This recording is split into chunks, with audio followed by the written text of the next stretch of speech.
Bom dia, pessoal. Sejam bem-vindos novamente, à Semana Acadêmica de Engenharia Florestal e o simpósio do Programa de Pós-Graduação em Ciências Florestais e Ambientais.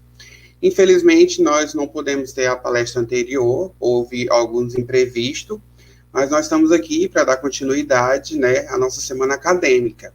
Hoje é o último dia, espero que vocês possam, adquirir bastante conhecimento aí, possa ter valido a pena essa semana aí que nós estivemos.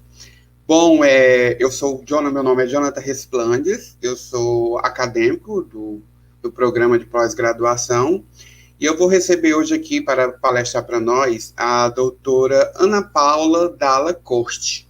Ela é engenheira florestal, ela tem mestrado e doutorado pela Universidade Federal do Paraná, e ela também é professora hoje na Universidade Federal do Paraná. Ela ministra aulas para graduação e também para pós-graduação. Ela possui alguns livros e diversos artigos publicados, nacionais e internacionais. E hoje ela vai estar aqui falando para nós uma palestra que tem por título Inovações Geotécnicas e suas aplicações para a gestão florestal. Então, professora Ana Paula, seja bem-vinda, fique à vontade, e a palavra é sua. Obrigado, Jonathan, obrigado a toda a equipe da UFT, a professora Raquel e todos os seus colegas, Letícia e outros colegas aí que acompanharam e realizaram o convite para eu estar aqui com vocês nesse momento. Então, como o Jonathan já apresentou, hoje a gente vai apresentar a vocês uma palestra intitulada Inovações Geotecnológicas e suas aplicações para a gestão florestal, um enfoque mais quantitativo. Então, meu nome é Ana Paula Dalla Corte, como já foi apresentada, eu sou professora aqui na Universidade Federal do Paraná, no curso de Engenharia Florestal, e também no programa de pós-graduação em Engenharia Florestal, tá? Bom, essa palestra está estruturada da seguinte forma, Então, eu vou falar uma introdução sobre o tema, onde isso se insere no contexto da gestão florestal. Depois eu vou explicar um pouco sobre as principais fontes de informações geotecnológicas que nós possuímos hoje. E, em seguida, falar também sobre as suas potencialidades de aplicação para a gestão florestal, o que a gente pode extrair dessas fontes de informação. Vou apresentar as tendências atuais e futuras, de suas aplicações, e vamos fazer uma síntese, um fechamento da palestra, tá bem? Bom, então, para introduzir esse tema, a gente precisa falar um pouco sobre o manejo florestal, que é onde grande parte da necessidade dessas informações geotecnológicas se insere. Então, quando a gente fala em manejo florestal, não há como se fazer manejo adequadamente dos ambientes florestais sem que a gente tenha informações sobre esses ambientes, sejam nas fases de planejamento, na fase de implantação do manejo propriamente dito, na sua execução, ou mesmo no seu monitoramento. Nós precisamos ter fontes de informação que nos indiquem, nos expressem ou tragam um diagnóstico adequado desses ambientes. Então, essas informações, elas são chave, elas são as bases para essa gestão. E essas informações, elas nem sempre são quantitativas, como muitas vezes a gente acaba pensando, quando se fala em informação dos ambientes florestais. Em algumas situações, a gente pode requerer, então, informações qualitativas desses ambientes. E tanto as informações quali quanto quantitativas, elas muitas vezes advêm dos inventários florestais. Então, os inventários florestais subsidiam o levantamento das informações desses plantios ou dessas florestas nativas, para que a gente possa fazer um manejo florestal de uma maneira adequada desses ambientes. Acontece que, atualmente, os inventários florestais, eles podem ser empregados ou podem ser expressos com diversas abordagens, Desde medições diretas em campo, que são aquelas medições tradicionais que nós estudamos nas disciplinas de inventários florestais, onde a gente, então, alia técnicas de amostragem com métodos, processos de amostragem e as técnicas de mensuração florestal, para que a gente possa, então, fazer um adequado levantamento dessas nossas áreas, sobre um viés de representatividade amostral e sobre um viés também de representatividade estatística, Bom, adequadamente aplicados, nós vamos ter estimativas sendo produzidas. Acontece que, também, mais recentemente, a gente tem sido oportunizado, vamos pensar assim, né, com medições de formas indiretas, aplicando outros avanços tecnológicos aí, né, consorciados ou aliados às técnicas tradicionais para poder também gerar estimativas, né, desses nossos ambientes. Então, hoje, com os avanços tecnológicos que nós tivemos nos últimos anos, né, nós podemos produzir estimativas dos nossos ambientes florestais para subsidiar uma gestão adequada desses ambientes, aliando esses dois enfoques, um enfoque mais direto e um enfoque mais indireto. Bom, o fato é que essas medições indiretas, né, elas vão precisar de algum tipo de detecção, né? E, especificamente, quando nós falamos em geotecnologias, nós geralmente estamos falando de detecções acontecendo ou ocorrendo de forma mais remota. Então, isso quer dizer que a gente poderia ter detecções em vários níveis, né? Seja um nível orbital, ou um nível de aerolevantamento, ou um nível mais próximo aos ambientes, como, por exemplo, os voos com os vantes ou drones, ou mesmo um nível terrestre, mas usando algum tipo de detector, né? Ou algum tipo de sensor, né, remoto, que não tenha contato direto com o alvo, né? Então, em todas essas escalas, né, nós podemos ter medições ocorrendo. Cada uma delas tem as suas particularidades em termos de área de abrangência a ser, então, inventariada ou levantada, e também em termos de acurácia nas estimativas sendo produzidas. Tá? Vamos ver daqui a pouco cada uma delas e falar um pouco sobre as principais aplicações.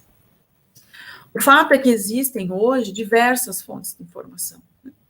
Desde informações satelitais, né, com diferentes tipos de sensores, sensores multiespectrais, sensores hiperespectrais, sensores LiDAR, né, até a aerofotogrametria com aviões tripulados ou aviões não tripulados, que é o caso dos vantes, embarcados com diferentes sensores ou diferentes abordagens. Nós temos também as técnicas de radar, as técnicas de escaneamento com laser ou LiDAR. A gente tem várias possibilidades de produzir essas informações para essa aplicação na gestão. E também temos diferentes abordagens de manipulação dessas informações, né? Como, por exemplo, dentro dos sistemas de informação geográfica, ou aplicando as análises de geoestatística ou as análises espaciais, entre outros, né? Então, aqui são alguns exemplos de fontes de informação e possibilidades de manipulação dessas informações para produzir algum tipo de tomada de decisão. Cada uma dessas fontes de informação possui diferentes sensores embarcados nas plataformas de aquisição de dados. Então, nós temos diferentes plataformas, as plataformas, elas são os veículos, vamos pensar assim, que levam esses sensores, que embarcam esses sensores. E dentro dos veículos, nós temos os sensores, então, que vão captar a informação para depois traduzi-la, né, em um produto, e esse produto, então, possa ser realmente utilizado pelo nosso gestor. Acontece que cada uma dessas plataformas tem características distintas, principalmente em termos de flexibilidade na obtenção das informações, em relação aos custos e benefícios que elas produzem, né, e também a área de abrangência de recobrimento dessas técnicas, né. Então, dada essas particularidades, nós vamos ter que tomar uma decisão por uma ou outra plataforma de aquisição e um ou outro sensor embarcado. São vários tipos de sensores que podem estar embarcados nessas plataformas, né? Eu trouxe aqui alguns exemplos de sensores para embarcação em plataformas de vantes, né, ou drones. A gente pode ter sensores ativos ou passivos, e nos sensores ativos, né, a tecnologia tanto LiDAR como o radar, ou nos sensores passivos, as tecnologias relacionadas aí à obtenção de imagens RGBs, ou as imagens multiespectrais, ou as imagens hiperespectrais, né? Então, essas são as características mais comuns. E também, como uma tendência hoje, a utilização de vários sensores embarcados numa mesma plataforma, né? Então, esse aqui é um exemplo que vocês percebem que a gente tem um sensor LiDAR, um sensor infravermelho, termal, desculpe, um sensor termal, uma câmera termal, e também um sensor hiperespectral, no mesmo veículo, que é um drone, um VANT, ok? Bom, então, são várias as possibilidades, várias as potencialidades de uso, né, de fontes de informações para a produção, então, de um produto que vai me subsidiar a gestão. Nessa palestra, a gente vai focar bastante nessas 3 principais abordagens, que é o sensoriamento clássico, né, com imagens multi e hiperespectrais, a aerofotogrametria com VANTs, né, tanto em 2 dimensões quanto em 3 dimensões, e também a parte de escaneamento com laser, seja terrestre, seja portátil, né, de mão, ou seja transportado com aviões, ou mesmo um nível orbital, espacial. Então, para a gente poder começar, a gente vai falar agora, então, como os sensores remotos podem nos apoiar e quais são essas potencialidades para a geração dessas informações, né? Bom, a gente tem várias possibilidades de aplicação. Eu trouxe aqui alguns exemplos de aplicações, não quer dizer que são todos, existem muitos outros, né? Então, vocês sabem que os sensores remotos, né, geralmente os sensores orbitais aí, remotos, eles estão posicionados em órbita e eles estão coletando informação da superfície terrestre. Essa informação, né, coletada por sensores embarcados, podem se dar ou podem ocorrer de diferentes maneiras. Sejam imagens RGBs, que são as 3 imagens do visível, né? O azul, o verde e o vermelho, sejam das imagens multiespectrais, onde a gente já insere as faixas, as bandas do infravermelho aqui também, né? Ou as imagens hiperespectrais, onde a gente já tem aí uma centena de bandas, né, desses sensores sendo levantadas e tomadas simultaneamente, né? Então, essas imagens hiperespectrais, elas fatiam o espectro eletromagnético de uma forma muito mais intensa do que, por exemplo, os sensores que trabalham com imagens multiespectrais, onde as amplitudes das bandas geralmente são muito superiores, né? Então, são principais tipos de sensores, os sensores RGBs, o multiespectral e o hiperespectral. Nós podemos ter também bandas pancromáticas, né?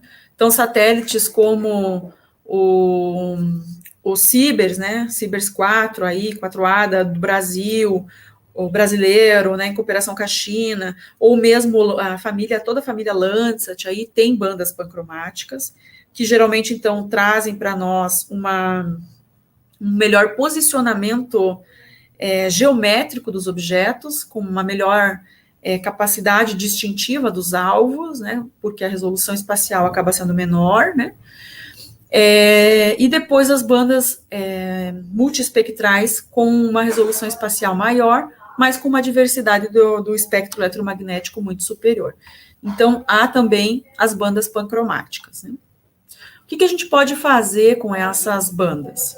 A gente pode tentar separar as espécies, por exemplo, como é o caso aqui desse exemplo, onde a gente tem um espectro eletromagnético, a gente tem as curvas espectrais de diferentes variedades, né, agrícolas, e a gente percebe que cada uma delas tem um determinado comportamento frente à reflectância. Então, é uma possibilidade de abordagens, a gente separar espécies florestais a partir, né, do emprego de sensores hiperespectrais ou multiespectrais. A gente tem também a possibilidade de emprego, né, dessas imagens em monitoramentos de degradação, em monitoramentos de fragmentação florestal, também em acompanhamentos da execução dos planos de manejo florestal, por exemplo, as aberturas, as ranhuras, né, provocadas por essas intervenções nos ambientes florestais e a sua restauração, né, ao longo do tempo, o seu desenvolvimento ao longo do tempo. Também estudos ecológicos e interações ecológicas, monitoramentos de incêndios florestais, em termos de abrangência, também em termos de recuperação dessas áreas, né? Todas essas aplicações, elas podem ser oportunizadas pela aplicação e o emprego dessas imagens obtidas, né, por sensores remotos. No caso dos sensores hiperespectrais, nós temos particularidades, né, como a aplicação para a identificação das espécies, como eu já disse anteriormente.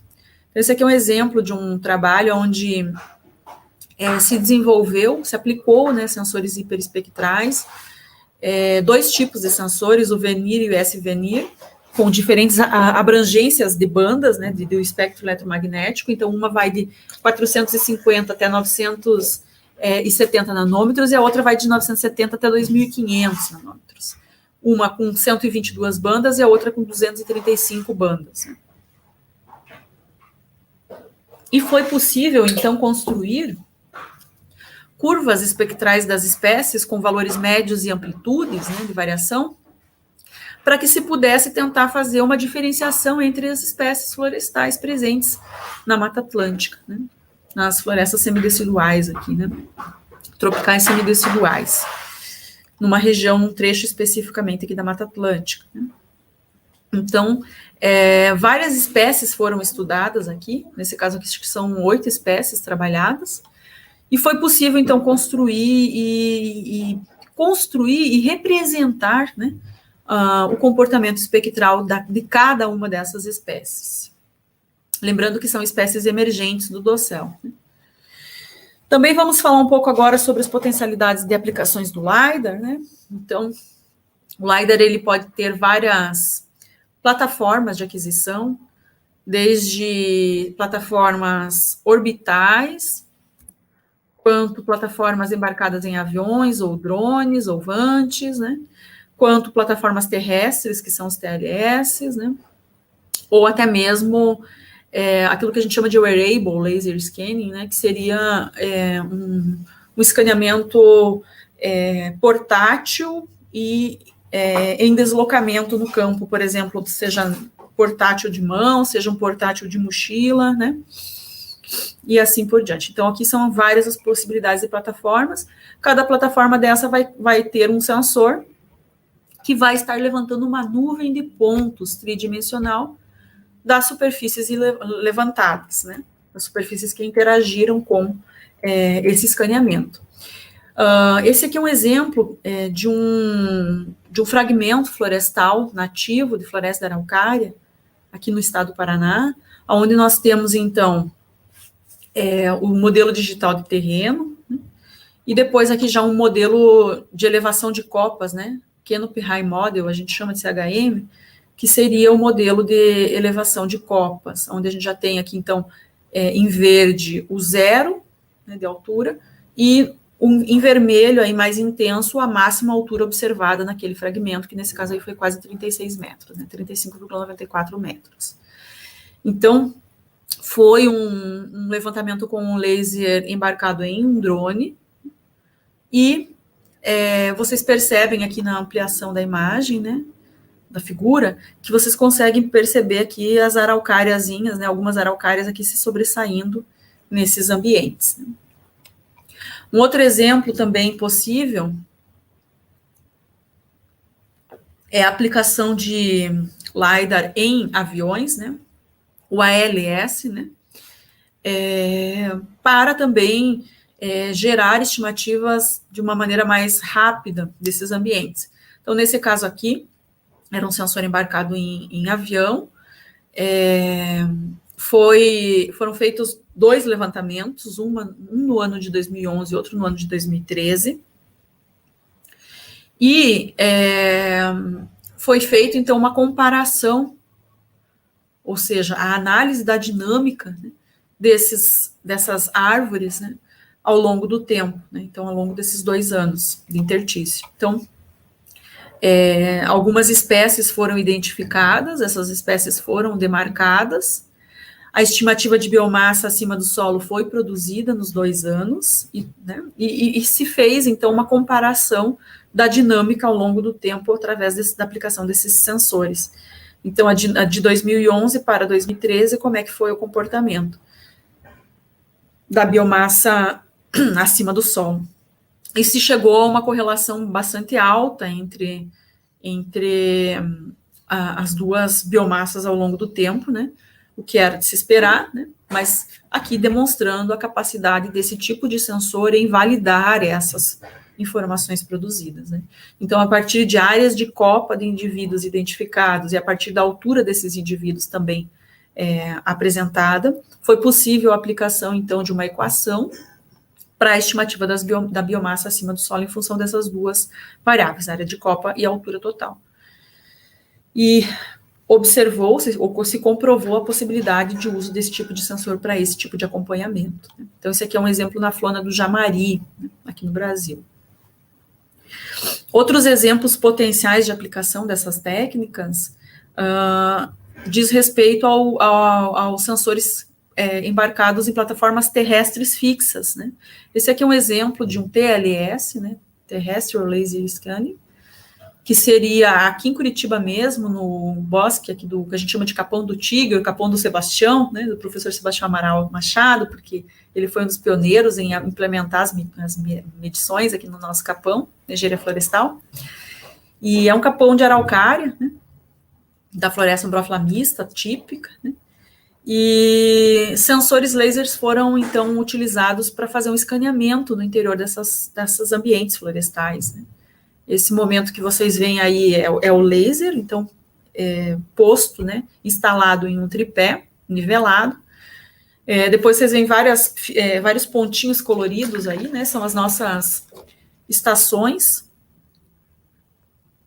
nossos pontos que nós implementamos no interior da floresta para nós podermos, então, depois realizar o que a gente chama de registro dessas diferentes nuvens de pontos, porque o sensor ele é fixo em vários pontos, e depois a gente precisa fazer o registro de todas essas nuvens produzidas. E esses pontos aí coloridinhos, eles nos ajudam, né, a identificar as nossas esferas, para que essas esferas possam ser usadas como pontos de controle para esse registro dessas nuvens. E depois, a partir disso, a gente acaba tendo uma árvore, ou a floresta, né, de uma forma tridimensional. Então, se eu quiser fazer um giro aqui tridimensional desse ambiente, eu vou conseguir ter aqui as faces da mesma árvore, né, produzidas por diferentes giros.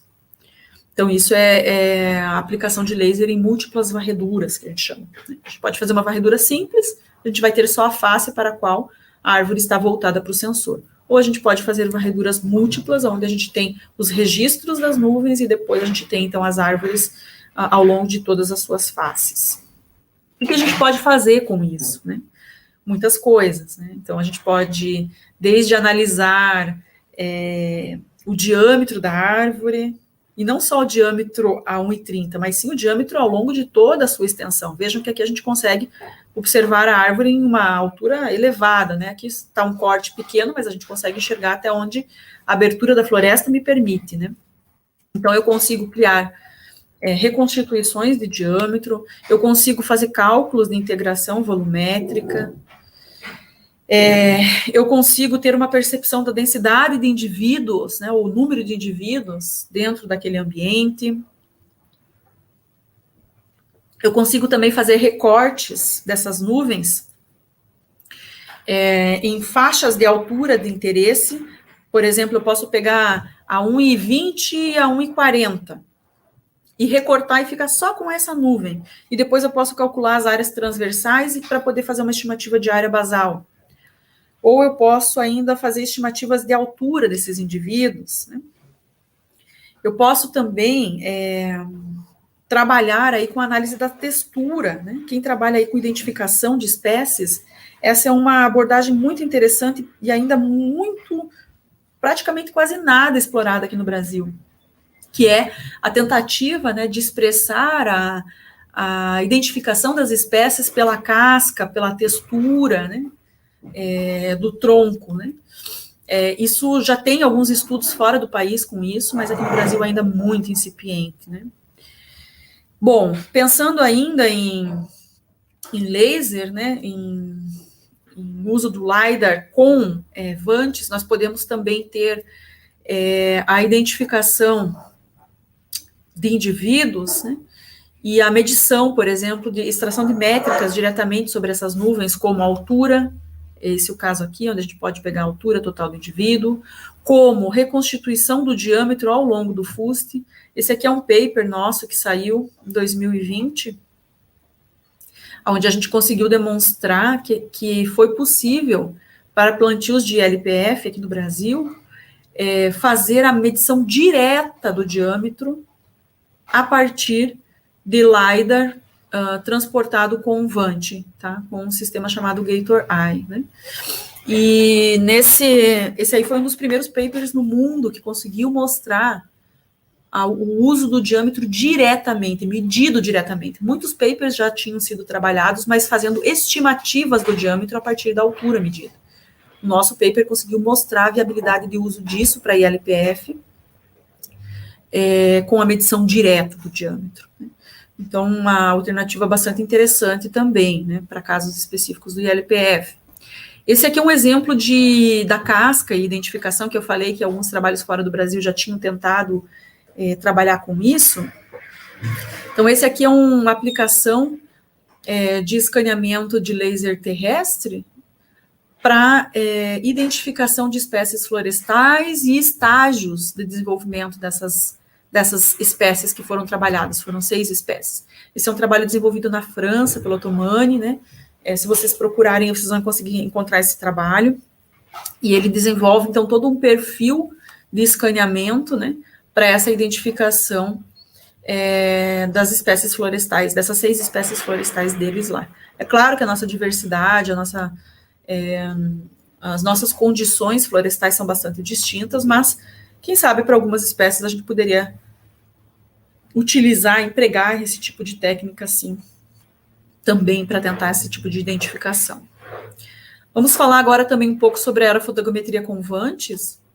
Então, aqui a gente tem também muitas possibilidades de aplicação, diferentes tipos de plataformas, né?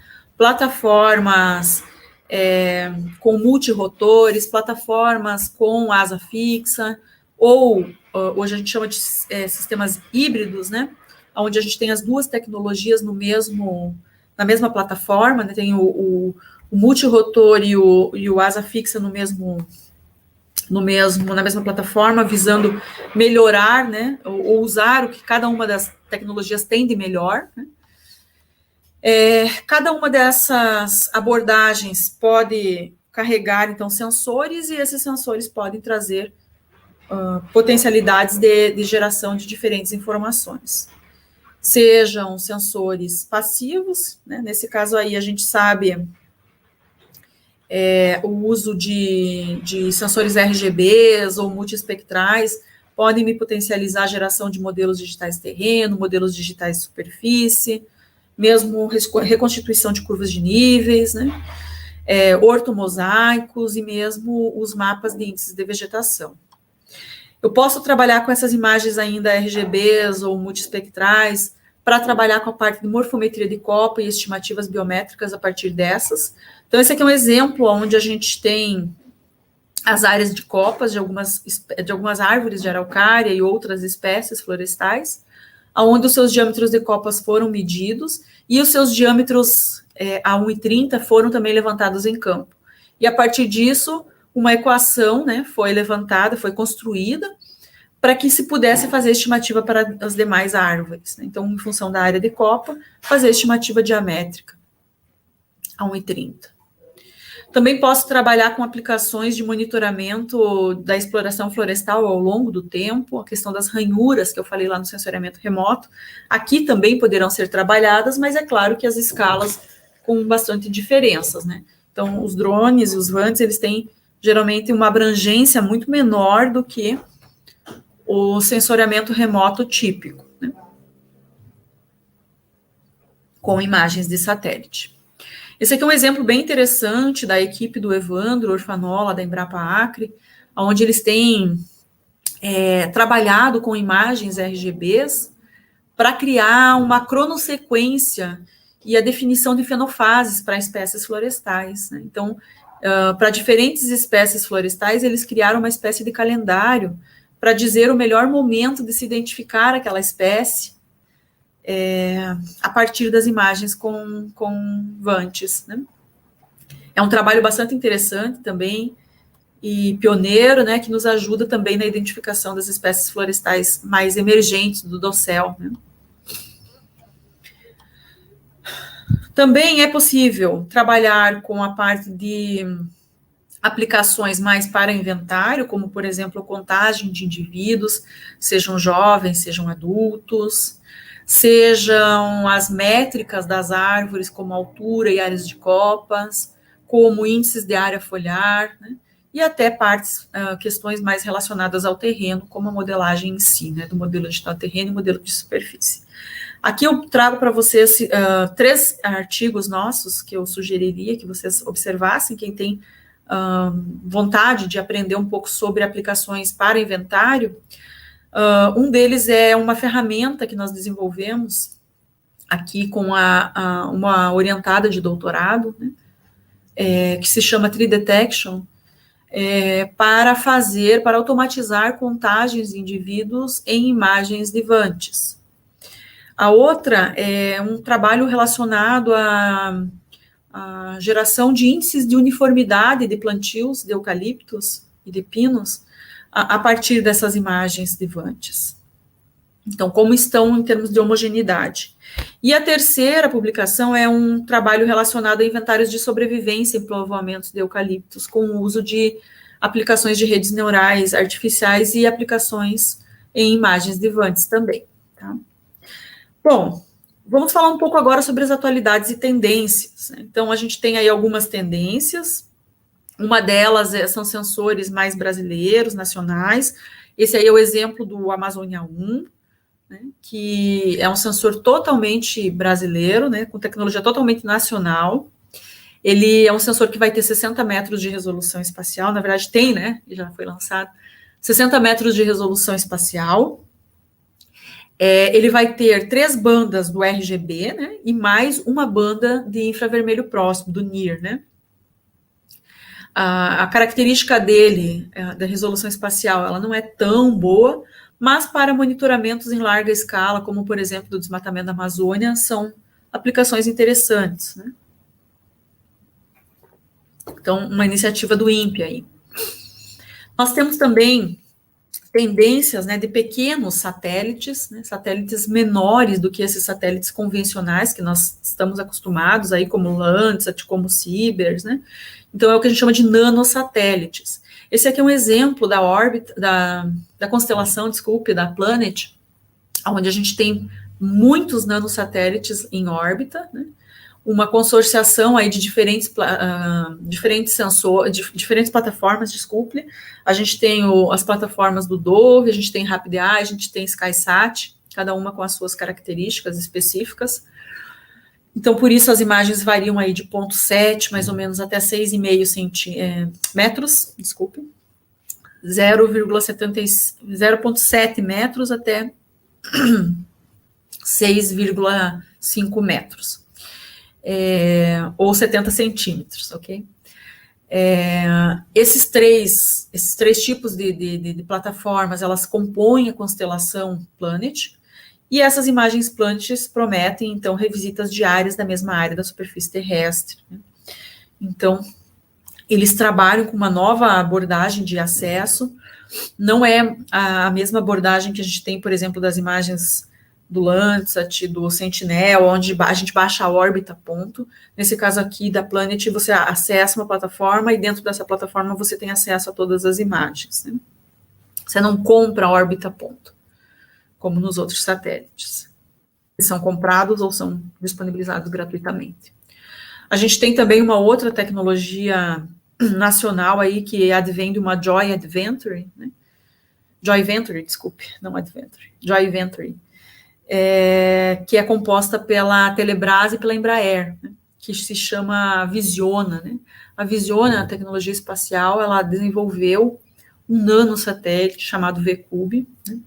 Em breve, esse lançamento vai acontecer, ele estava previsto para 2020, né? Mas vai ocorrer em breve, né? E é uma tecnologia, como eu disse, totalmente nacional, muito parecida ou moldada no que a Planet já vinha também trabalhando, tá? Então, é um nanosatélite. Acredita-se que eles tenham, então, interesse em criar uma constelação, ou seja, produzir mais satélites para pôr em órbita, para que se tenha revisitas aí mais frequentes. Nessa escala, né, de trabalho, com esse primeiro lançamento, estima-se que a cada 5 dias se tem uma revisita.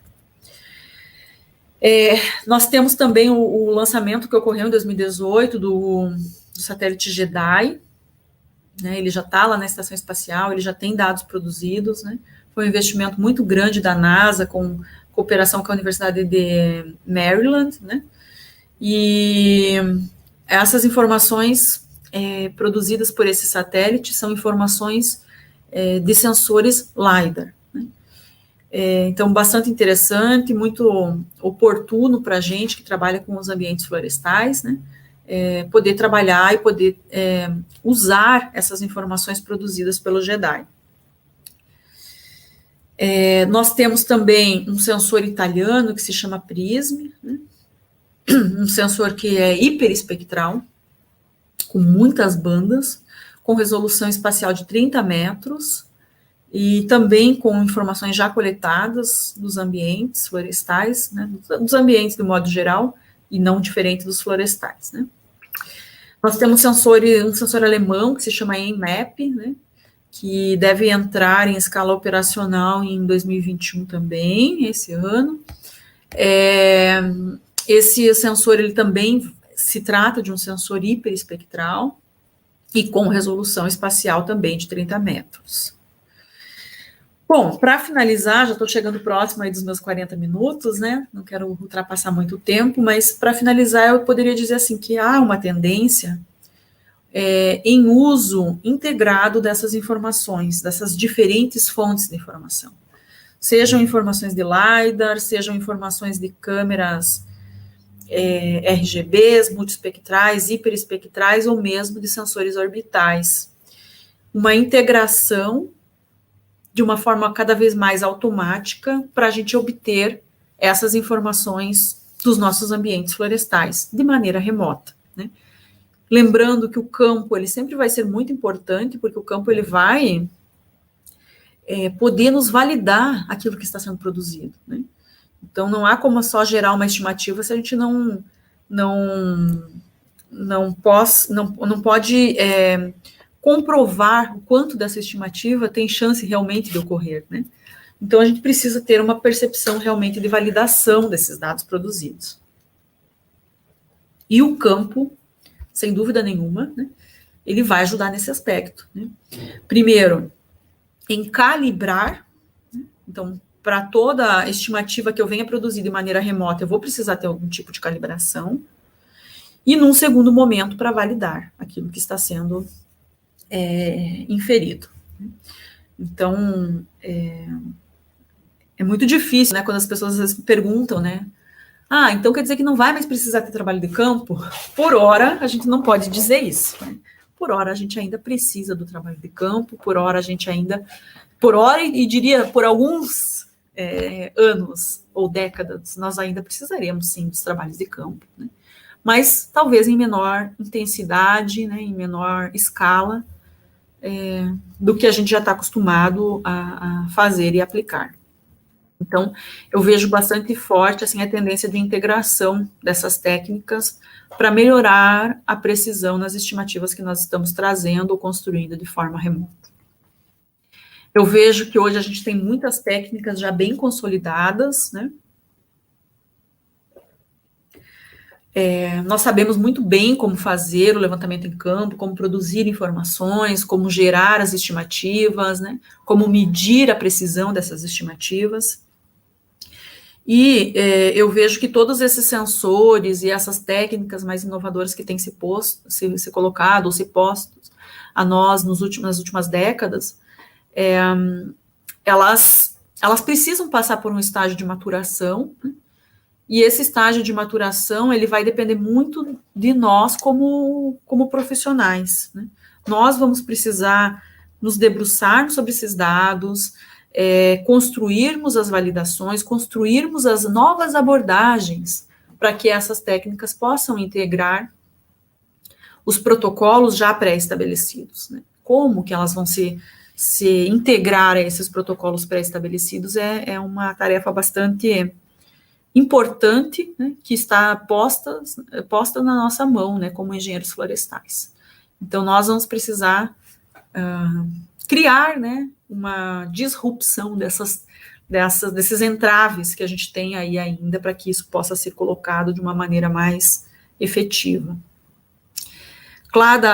Cada possibilidade dessa integração entre o que já é feito com o novo, né, tem possibilidade, sim, de trazer para a gente vários tipos de ganhos, né? Sejam no tempo do levantamento da informação, na escala de abrangência, talvez até mesmo em economias de recursos financeiros aplicados ou dispendidos para esses levantamentos, e quem sabe até nas precisões produzidas, né? Bom, não vou me delongar muito, já passei um pouquinho do tempo.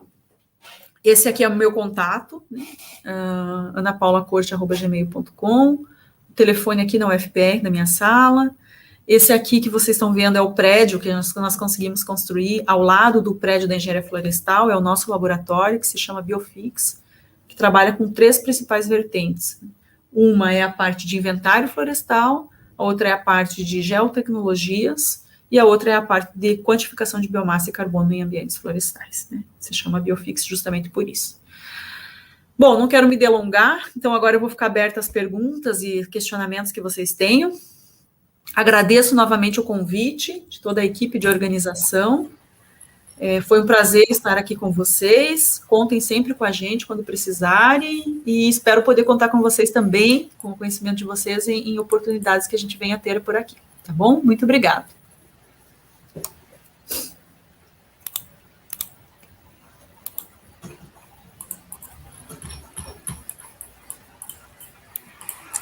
Bom dia. Bom dia a todos. Tudo bem, Julia? Tudo.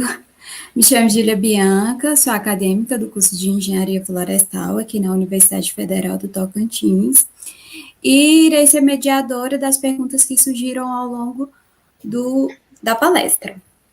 Bom, gostaria de agradecer à professora novamente pela excelente palestra e a todos os participantes. Bom, surgiram algumas dúvidas. Professora, posso iniciar as perguntas? Com certeza. Uhum. Tá. A primeira pergunta foi de Vanessa Coelho, que ela perguntou: em quais países estão usando esta tecnologia do LiDAR na identificação de espécie? Esse trabalho que eu mostrei é um trabalho da França, do Otomani, tá? Depois, se você quiser acesso a ele, me escreve um e-mail que eu te mando o link para você poder acessá-lo. Tá, ok. Bem? Obrigada. Outra pergunta é do André Ferreira, dos Santos, que perguntou: sabe se essa tecnologia já é usada no cálculo de diâmetro de copas de árvores na arborização urbana? Já vi trabalhos, sim, aplicando esse tipo de abordagem. Se você pesquisar um pouquinho aí, você vai ver que tem algumas cidades que começaram a desenvolver iniciativas desse tipo, mas ainda muito assim em termos de pesquisa, tá? Muito assim, apoiando pesquisas, né? Não muito em escala operacional para uma gestão, vamos dizer assim, da cidade em si. Sim, obrigada. Igor dos Santos, da Conceição, perguntou: o uso da tecnologia NIR já é uma realidade na caracterização indireta de espécies florestais? O infravermelho, pelo que eu estou entendendo, é o infravermelho de sensores remotos que ele está querendo dizer, né? E não o NIR, porque a gente tem também equipamentos NIRs que podem analisar, por exemplo, madeira, que podem analisar outras abordagens, né? Eu vou falar especificamente dos sensores remotos e o infravermelho. Muito pouco só o NIR, só a banda do infravermelho, ok? Porque a vegetação, quando a gente trabalha com uma banda, com uma amplitude muito grande, é muito difícil a gente separar espécies, né? Porque às vezes a diferenciação entre elas é muito sutil e ela está contida dentro dessa grande amplitude. Né?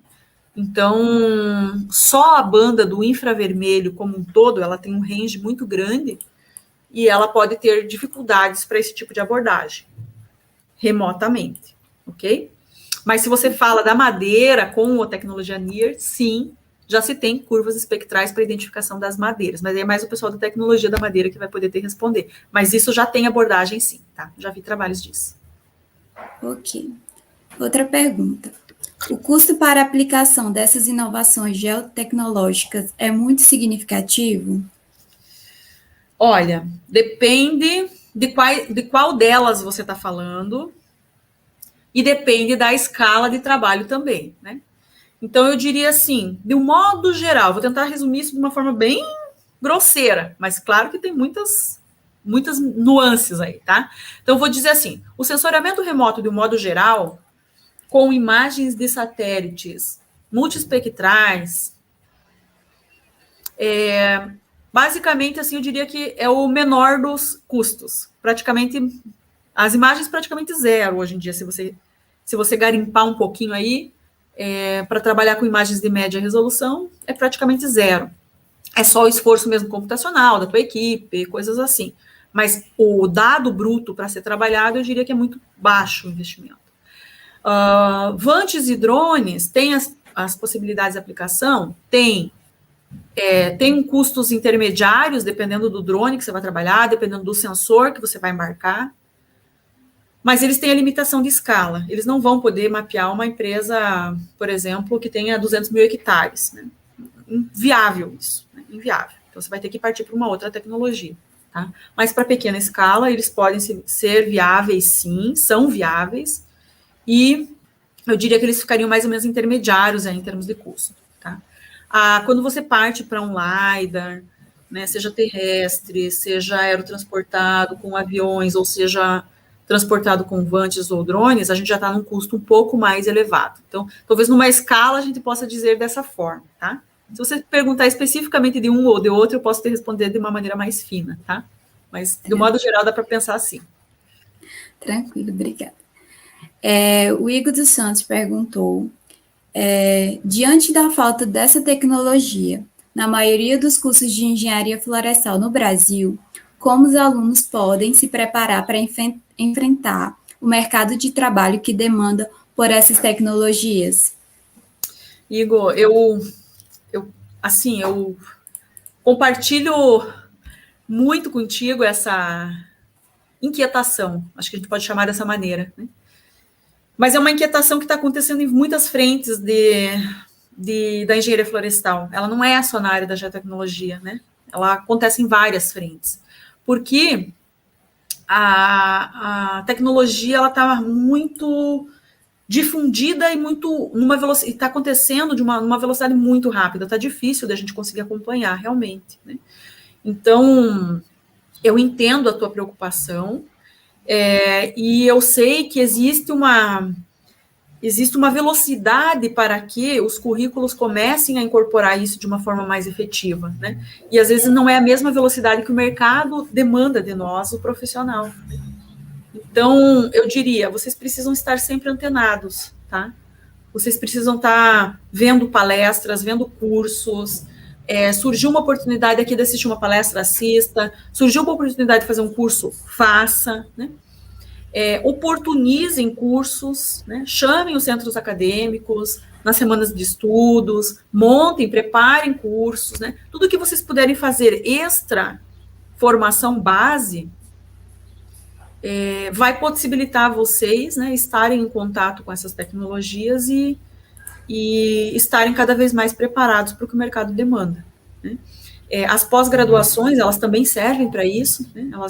Elas direcionam, né, o acadêmico, agora pós-graduando, para uma área específica, para um tempo mais dedicado a estar em sintonia, em contato com essas tecnologias, para que você possa se aperfeiçoar, né?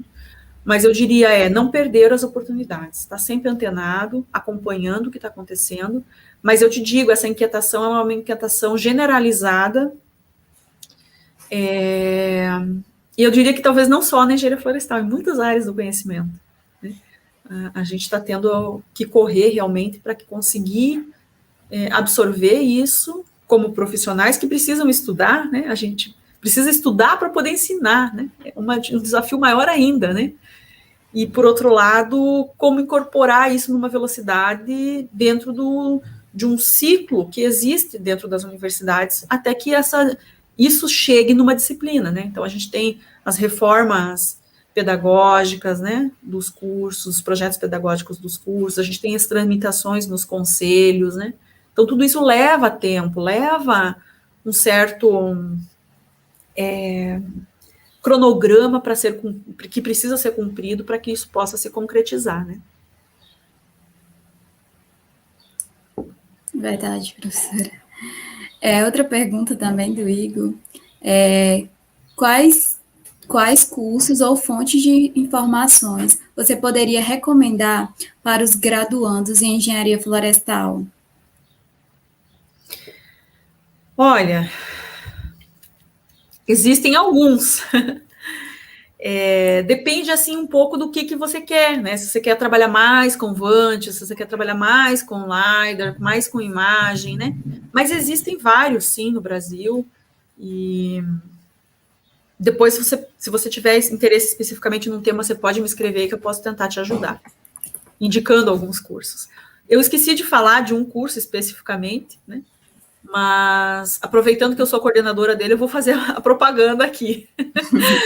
Que é o Manejo Florestal MBA em Manejo Florestal de Precisão, né? É um curso onde a gente trabalha e traz para dentro de uma especialização aqui na universidade essas temáticas, né? Mais inovadoras em diferentes áreas do conhecimento, desde colheita, suprimentos, otimização, a parte de geotecnologias, a parte de inventário, né? Então, esse é um curso bacana, mas não é o único, né?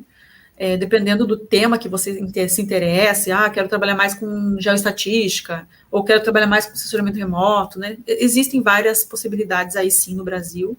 Se você tiver interesse em algum tema específico, você pode me escrever, que depois eu posso te indicar algumas fontes, tá bem? Tá bem. Max perguntou: o conhecimento da linguagem de programação e redes neurais é essencial para a aplicação das geotecnologias, de modo a otimizar e automatizar esses processos? Assim, redes neurais, eu diria assim que nem tanto, ok? Isso é um plus, vamos dizer assim. Mas a programação, eu diria que hoje em dia ela é muito importante, né? Então, conhecer linguagens de programação. Vou dar 2 exemplos, né, onde a gente tem isso bem marcante. O Google Earth Engine, que é o GE, né, que é bastante usado hoje para processar imagens de satélites, você trabalha com scripts, né? Se você não souber um pouquinho aí de linguagem de programação para estruturar esses scripts, você não vai sair do chão, né? Então, é uma necessidade. Ou então o próprio R, né? O R tem muitos pacotes na área de sensoriamento aí, trabalhar com esses dados LiDAR, trabalhar com dados de aerofotogrametria, né? Então, também, se você não souber um pouquinho de estrutura de linguagem ali, você também não sai do chão. Então, eu diria, a linguagem de programação, sim, é bastante desejada. A redes neurais não é essencial, mas é uma coisa interessante, né? Dependendo da aplicação que você vai dar, é uma coisa interessante. Tá bem? Tá certo. Obrigada, professora. Excelente palestra. Eu que agradeço.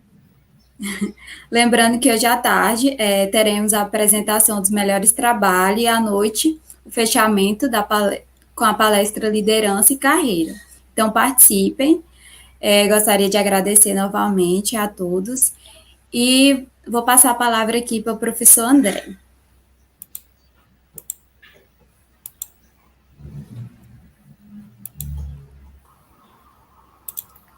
Oi, pessoal, acho que caiu a internet aqui, tanto do professor André quanto da professora Letícia, né? Era o nosso medo, porque veio um tempo estranho aqui em Gurupi. Então, só esperar um pouquinho, eu acho que o professor André já entrou, né? Já conseguiu restabelecer aqui a conexão. Júlia, muito obrigada, tá? Eu que Gostaria de agradeço. agradecer também aqui a professora Ana e vou passar a palavra ao professor André, que está representando a coordenação. Muito obrigada, professora. Muito obrigada, Júlia.